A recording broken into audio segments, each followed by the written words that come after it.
I received a message from Noah, who is on a work assignment away from home. I've been assigned another year of work. I wanted to say no, but the company insisted it was necessary. I'll be working through New Year's and won't be able to come home for a while. I'll have to continue living alone. Even though he said that, I already knew the truth. The suspicion that he might be cheating on me was becoming more and more concrete. His words, "Who do you think is feeding you?" are still stuck in my mind. If I'm being fed by him, then who is supporting his life behind the scenes? I secretly visited Noah's apartment where he stays for work assignment. Conveniently, I was able to rent the room next door, and as I stayed there, I heard the vivid voices of a man and a woman from next door. I've reached my limit of patience more than once. But I have a strong ally by my side. Together, we plan to thoroughly corner Noah for his infidelity. Everything is in place now. Noah is the only one who hasn't realized he's slowly being surrounded. It's sad that we can't be together even though we just got married. I'm Mary, a 32-year-old housewife and part-time worker. Noah and I got married a year ago. We had been dating since our student days and were blessed by everyone when we decided to marry. Noah always had a bit of a carefree attitude, but I liked that he could get along with anyone. However, a significant event occurred in our first year of marriage. Noah was assigned to a different region. His company had branches nationwide, so we were prepared for this. I quitted my job when we got married to prepare for the move, working part-time at a national chain store run by the same company.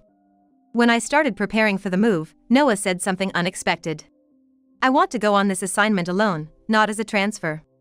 I was shocked and asked him again, but his mind seemed made up. "The costs will be covered by the company, and our hometown is here, so I want to keep our home here. I think I'll be back in a year." But we were still in our newlywed phase, and we didn't have children yet. No matter how many times I said I wanted to go with him, Noah wouldn't budge. The discussion went on for days without progress. In fact, Noah's attitude only became more stubborn. One night, Noah came home late from his company's New Year's party in a very good mood. It was just after Christmas, but he was humming Christmas songs. He seemed completely unconcerned about our upcoming move.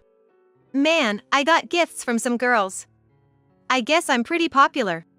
Noah started talking about it, although I didn't ask.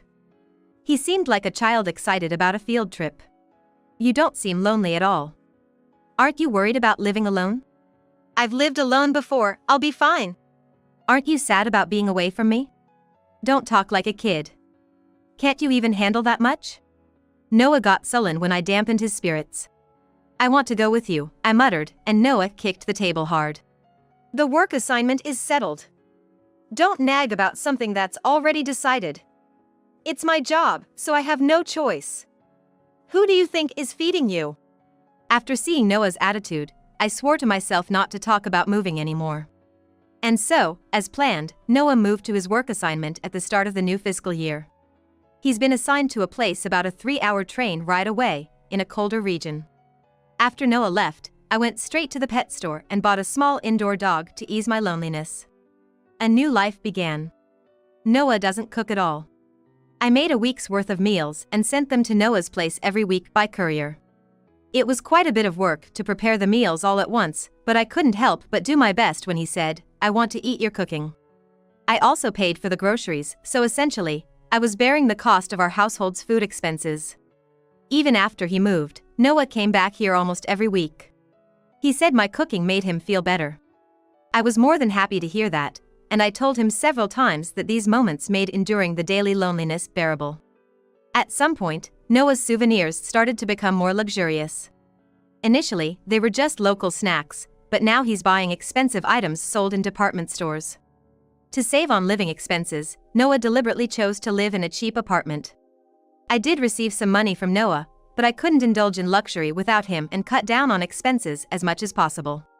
The money I spent was about the same as what we spent on Noah's food. I don't need a souvenir every time. I'm just happy you come back healthy. What? Are you unhappy with my gifts? It's not that, but they're so luxurious that it worries me. That was my honest feeling. I didn't want him to overexert himself, especially since traveling alone is tiring.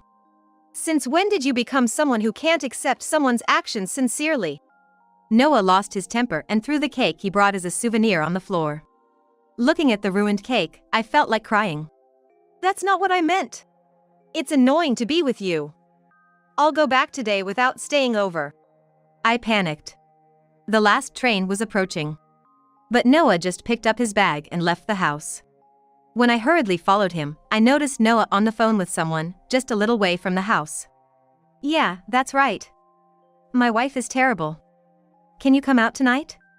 I've got some free time, and I'd like to spend it with you, Lily. I'll treat you to my cooking. His tone was completely different from before, almost like he was sweet-talking. The content of the conversation was strange. Until now, I had never considered it, but could Noah be having an affair where he's assigned? Were the increasingly lavish gifts his way of making up for something? Unpleasant thoughts kept swirling in my mind. In the end, I couldn't bring myself to call out to Noah. The next day, Noah contacted me. He said his assignment period had been extended by another year. About yesterday, I couldn't tell you because of what happened, but I've been assigned another year of work. I wanted to refuse, but the company insisted, and I had no choice. I'll be working through New Year's and won't be able to come home for a while. I'll have to continue living alone. I felt like everything went dark before my eyes. The following week, I talked to a coworker at my part-time job about what happened over the weekend. Her husband works at the same company as Noah, and we've become close. Then, she told me a completely different story than what Noah had said. I heard from her whose husband wanted to transfer to the same area as Noah for his assignment. It seemed almost certain to happen, but Noah firmly refused, and the transfer was called off. It was surprising because Noah's work in that area was expected to wrap up within the fiscal year, and he seemed happy to return here. In my mind, various facts connected.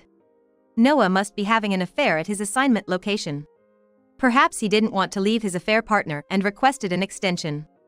Maybe his insistence on going alone and not moving with me was to find someone attractive at his new location. There's no way to confirm anything from afar.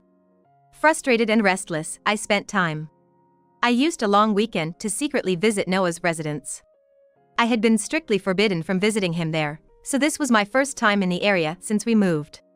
The area was colder than where I usually live, biting to the bone. Regretting my usual habit of dressing lightly, I felt underdressed for the weather. Noah's place was an old apartment, mostly inhabited by students. It was without modern amenities like automatic locks or elevators. Sitting in a cafe in front of his house, I saw Noah return with a young woman. They were holding hands, looking happy. Noah was holding grocery bags. Noah and the woman's appearance looked unmistakably like that of newlyweds or a couple living together. That night, back in my hotel, I messaged Noah. It's getting cold here. Take care of yourself. He simply replied, got it. I asked if we could talk on the phone because I was lonely, but he said he was about to take a bath and asked to skip the call tonight. Imagining him with another woman, I felt a sting of jealousy. The next morning, sitting early in the same cafe, I saw Noah and the woman leave the apartment. They seemed to head out for the day. Once they were gone, I approached the apartment. The landlord seemed to live in one of the ground floor apartments. I boldly rang the doorbell of her apartment. A kind-looking elderly lady came out. I quickly lied, claiming to be Noah's sister, and she warmly welcomed me in. The landlord said she'd seen Noah with a pleasant-looking woman and watched them fondly. When I mentioned wanting to see Noah but missing him, she kindly told me about his usual return times. While I appreciated her concern, this confirmed Noah's infidelity. She seemed happy to have someone to talk to, living quietly alone. While chatting, I heard someone return to the floor above Noah's apartment. The building, seemingly made of wood, carried sound well. Noah's apartment was directly above the landlord's. She seemed a bit hard of hearing, not much bothered by the noises. But her responses were sharp, younger than someone at her age, perhaps. I engaged in small talk with the landlord while keeping an ear out for the sounds above. Eventually, I heard the door close the woman had left. Noah didn't accompany her. I could see her walking away alone from the window. After thanking the landlord politely, I left the apartment. And I discreetly followed the woman. She headed to the train station and, surprisingly, met a young man there. He could easily pass for a model, quite handsome. He seemed to have just returned from somewhere by train, and they went home together. The woman appeared to be married. She made her relationship with Noah an affair. In the chilling winds, my heart felt equally frozen. Pondering my next move against them, I boarded the train back. The festive holiday mood was lost on me, heavy-hearted as I was. Noah had already declared he wouldn't be returning for Christmas holiday. He used to come back for seasonal events, even if it meant stretching himself thin. Using Christmas holiday break, I decided to visit Noah again. I had enough for travel and accommodation, thanks to my savings. A coworker agreed to cover my part-time shifts. Thinking it might be a long stay, I brought my dog Steven from home. And, to my surprise, I ended up in the apartment next to Noah's. While searching for a place to stay, I had the idea to rent in that same apartment. Searching online, several apartments were available, but the one next to Noah's wasn't listed. Unable to give up, I called the landlord, whom I'd contacted during my last stay. That apartment was already leased for the next spring, not currently advertised. When I asked if I could rent it short-term, the landlord happily agreed. She even offered a discount on the fees. So, I found myself in an apartment in the same building as Noah. Upon entering, the scent of the wooden building was evident. It hadn't been cleaned since the last tenant left, but it was sufficient for a short stay. I laid out a bed mattress in a corner of the room, planning for the next day. Then I heard someone return to the next room. It seemed Noah had brought a woman home again. The thin walls of the wooden apartment let almost every sound through. I heard the woman's voice, "Noah's cooking is always so delicious." But Noah can't cook, he has no culinary skills. Realizing she was eating my cooking, I felt a shiver down my spine. Unwittingly, I had been helping raise his stock. Listening to them enjoy the meal made me feel sick. At first, they seemed to be dining together, but then the conversation stopped, replaced by more intimate sounds. I managed to record it on my smartphone, feeling nauseated. I spent almost the entire night sleepless. The next morning, while they seemed still asleep, I started my plan. I went to the station where I had seen the woman meet what seemed to be her husband, and followed the route home. Walking through the residential area, I saw a well-groomed man approaching. His distinctive eyes were memorable. It was unmistakably the husband of the woman with Noah. I approached and spoke to him. "Excuse me, my name is Mary. This is sudden, but it seems your wife is having an affair with my husband." "What are you talking about?" "I'm sorry. I'm currently investigating my husband, and I saw your wife meeting you at the station before." The husband, who introduced himself as Lucas, said it was routine for him to meet his wife Lily at the station when returning from work. "I'm sorry for the suddenness, but I have evidence. Can I have a moment of your time? I'm heading to work now. Tonight might be better, Lily's been coming home late recently. She's been out a lot with year-end gatherings and such. Is after work okay?" Lucas, still only 28, appeared to be running a restaurant. After closing the shop, we agreed to talk there. That night, Lucas and I listened to the recording from the previous night in the dimly lit dining area. I braced myself, but it was still a tough listen. That's definitely Lily's voice. Lucas quickly decided what to do next. He wanted to stay in the apartment I was temporarily living in. Having been acting alone until now, his presence felt like a newfound hope.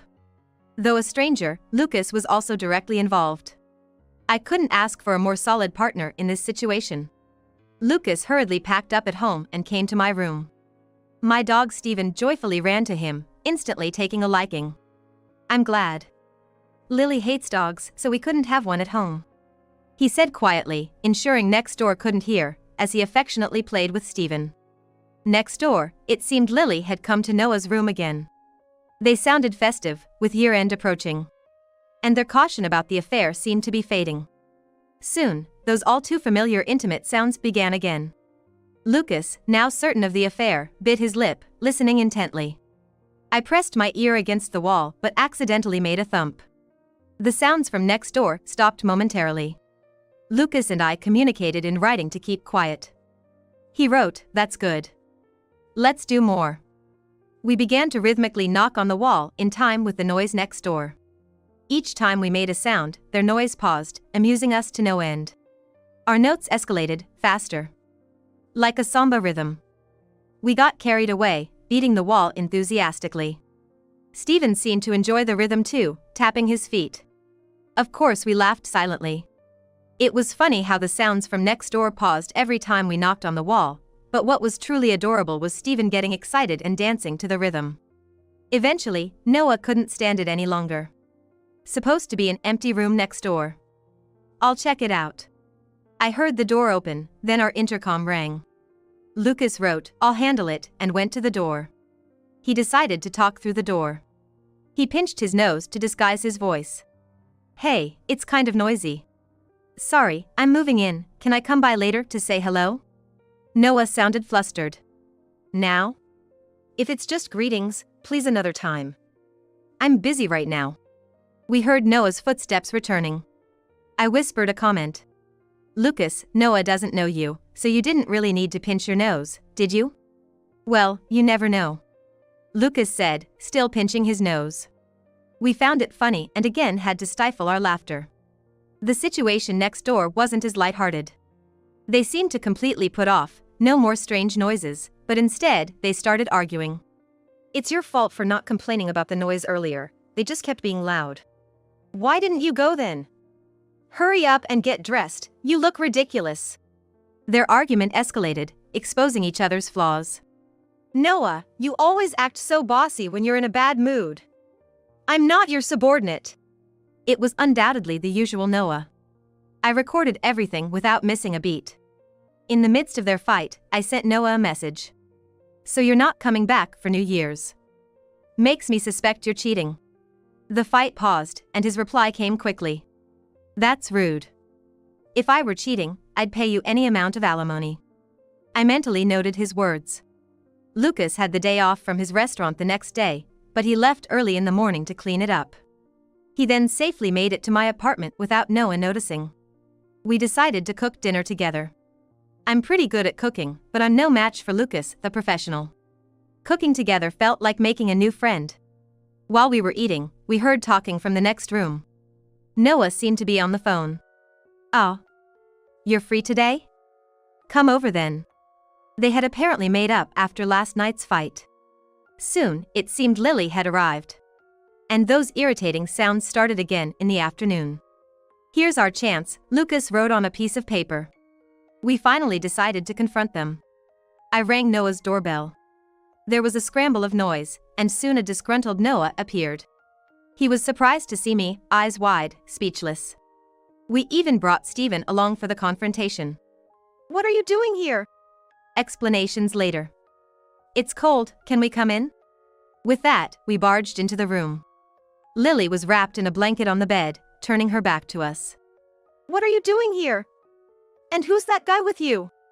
"He's my partner." I deliberately kept it vague. But it was clear we were partners in investigating the affair. "So, you've got a man now. Came all this way to tell me about your affair, huh? Don't mess with me." Once Noah loses his temper, he can't stop. Unaware that I knew the truth, he started a long-winded rant. "When I'm working so far away, you think it's okay to cheat? I'll make sure to get a hefty alimony from you." Just curious, how much would that alimony be? I've heard the going rate is about $60,000. But since you've caused me even more mental anguish, let's make it $100,000. Noah, oblivious and smug, was quite the sight. After all, right behind him was undeniable proof of his affair. "Okay, but who's that behind you?" "Just a friend. She said she's feeling sick with a cold, so I'm taking care of her." Noah, with his shirt buttons mismatched and hair all messed up. He clearly had just been cheating. "Stop beating around the bush and sign this now." Before I could say anything, Noah pulled out a document from a cupboard. It was a divorce paper. It was already filled out on his end. Quite the preparation. I got it just in case. He must have intended to marry his mistress. Preparing such a document, extending his work assignment, he was that smitten. Without hesitation, I signed the divorce paper and put it in my bag. That's when Lucas spoke up. "By the way, has my wife come here?" "Wife? You're pretty young to be married." "I told you, only a friend is here."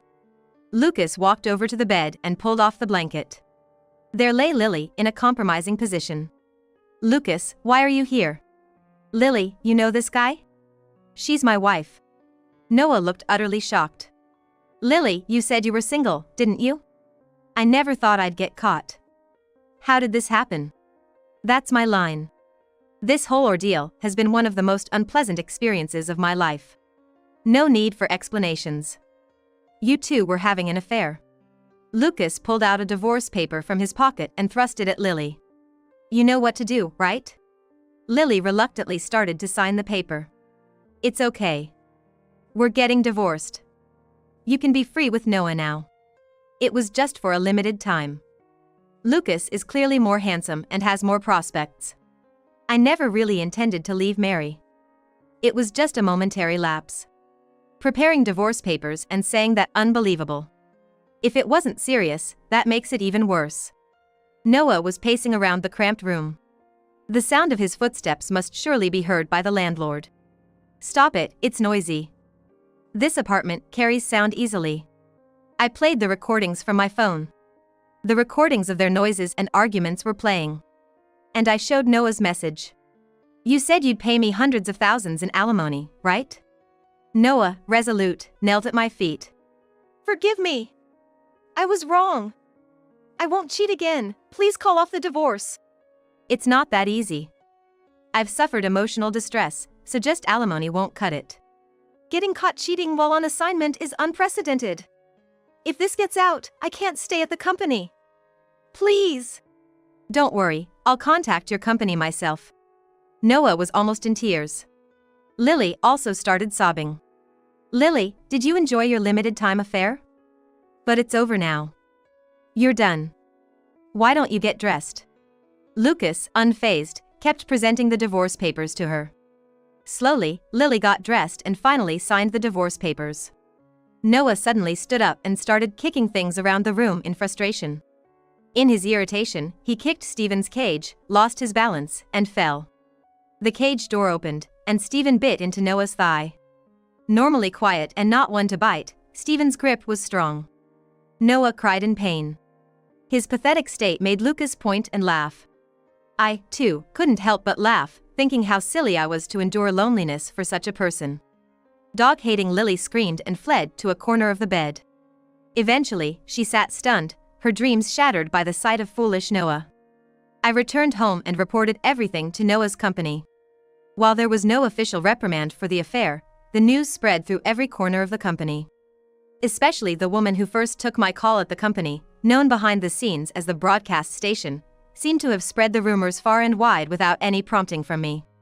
When Noah showed up at work, the bite from Stephen was still hurting, making him walk with a limp, which apparently caused some snickers around the office. Feeling unwelcome, Noah quit. Even after returning home, he struggled to find a new job, ending up in a worse position than before. He hadn't really worked much at his previous assignment, too busy with women. No skills were developed, which was expected. Of course, I had explained everything to Noah's parents. As a result, they disowned him, leaving him with no one to turn to. Now, he lives in an even worse apartment than the one on assignment, struggling to pay alimony. Lily, divorced from Lucas, is job hunting. But in her small-town community, the rumors have grown. Making it impossible to find decent work, she's ended up working in a nightclub. After my divorce, I was promoted from part-time to full-time, discovering the joy of self-sufficiency. Lucas and I became good friends, consulting each other when we hit snags at work. The colleague who helped me through my troubles with Noah has become a strong ally. And of course, Stephen is still full of energy. He eats well, plays a lot, and soothes my work fatigue. With the alimony from Noah, I plan to move to a nicer apartment where Stephen can enjoy himself more. I don't know what is in store for me in the future, but I hope to become strong and resilient and live a life in which I can survive on my own.